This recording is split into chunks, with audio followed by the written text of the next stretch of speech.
Well, the third area that I would like to just say a little bit about Milton Friedman's impact has to do with his views of markets versus the political process.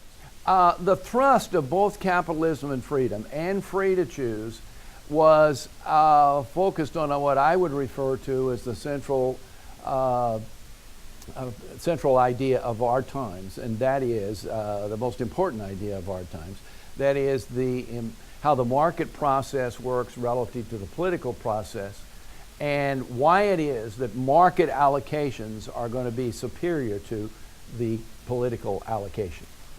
In a market system, there's this constant direction toward producing things that people value highly relative to cost, discovering new and better products, innovation, all that sort of thing, and that's the driving force behind our living standards.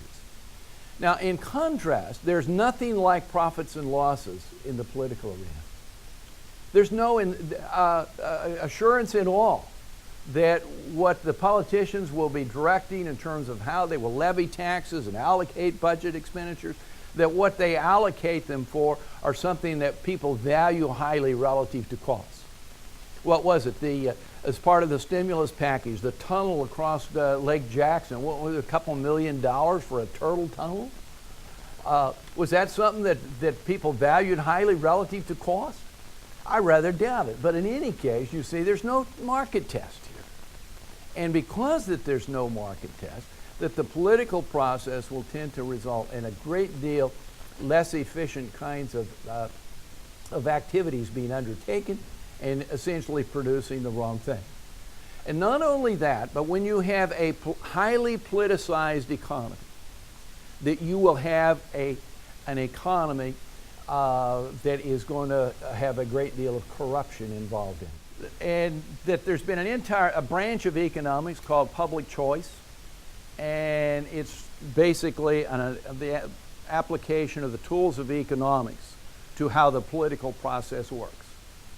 And what comes out of that analysis is, for one thing, that concentrated groups will tend to have disproportionate political power, and that they will be able to use the public treasury to reallocate various kinds of favoritism in their direction.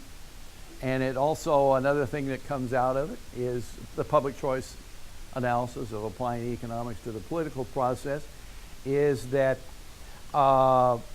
essentially a type of issue that yields immediate, easily identifiable benefits today at the expense of costs that are off out into the future. Politicians will find that very attractive. There was this romantic view about government in the 1960s, much as there is this romantic view about government today. By romantic view, I'm talking about, hey, government's a free lunch. You know, as one of the presidential candidates ran, that, hey, we can have higher quality health care with lower costs, you know, free lunch. That was that romantic view in the 60s. The view that, hey, if we just levied a little bit higher taxes and made a little bit larger transfer payments, that we could abolish poverty. And we'll do that, and we'll establish some other programs to it, and we will have a great society. That was a widespread view.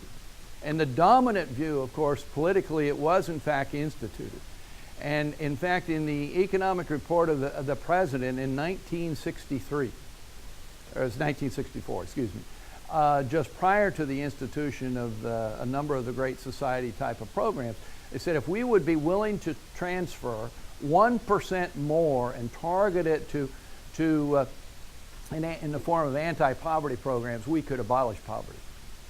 Well, by 1975, we were transferring twice that amount, 2% of our GDP. And you know what happened to the poverty rate? It went up. Now, I must say, I think freedom is something that to be valued in itself. But if freedom did not lead to prosperity, that people would not choose freedom. No question about that. By the way, when you look, we have not only we, but there's been more than 300 scholarly studies that have looked at used the Economic Freedom of the World Index, And there is not a single one of those studies that has indicated that you do not find a relationship between economies being more free and economies that have higher income levels and living standards. So if in fact you want to have growth and to have less poverty and to have people have higher living standards, economic freedom is a very important part of that equation. Institutions and policies consistent with economic freedom. I think the current economic crisis is the result of government failure. It's because really the government caused a housing run-up in housing prices and a bubble in housing prices, and that bubble in housing prices then eventually crashing, and that spreading throughout the economy. It was caused, first of all, by regulations which removed or substantially reduced the incentive for lenders to be conscious, highly concerned about whether or not the funds that they loaned were in fact going to be paid back.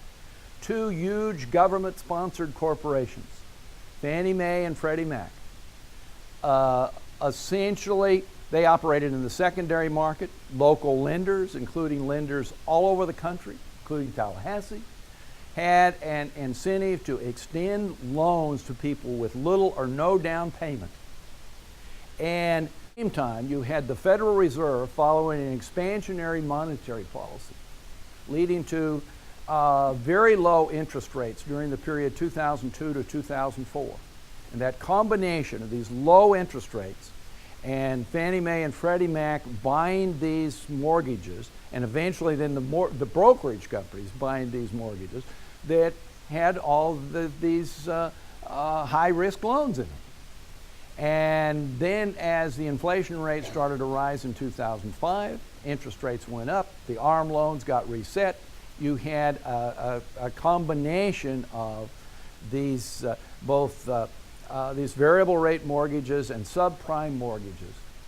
That is the loans to high-risk people who turned around and were essentially, as soon as housing prices leveled off, they were so-called upside down in terms of their mortgages, and people walked away from them. And that's what led to the mortgage default crisis, led to the foreclosure crisis, and eventually led to, because the Wall Street firms had bought also a lot of these things in the form of mortgage-backed securities, it led to the difficulties on Wall Street. It was by and large regulations imposed by the Housing and Urban Development on Fannie and Freddie that caused the crisis. If in fact you tax people $800 billion to pay for the $800 billion, you see you can't count the $800 billion in expenditures as creation of jobs without deducting the jobs that were eliminated by your $800 billion of taxes. So there's really no stimulus to that particular side of the equation. So there's no evidence that these big programs in fact worked effectively during the Great Depression. There's no evidence that increases in government expenditures financed by budget deficits worked in Japan. And my fear is that that's exactly what we are going to do, and that as a result, that we are likely to have some pretty difficult economic days ahead of us unless people begin to look back at history and look at the experience of other countries and recognize that these things are not the route to economic recovery.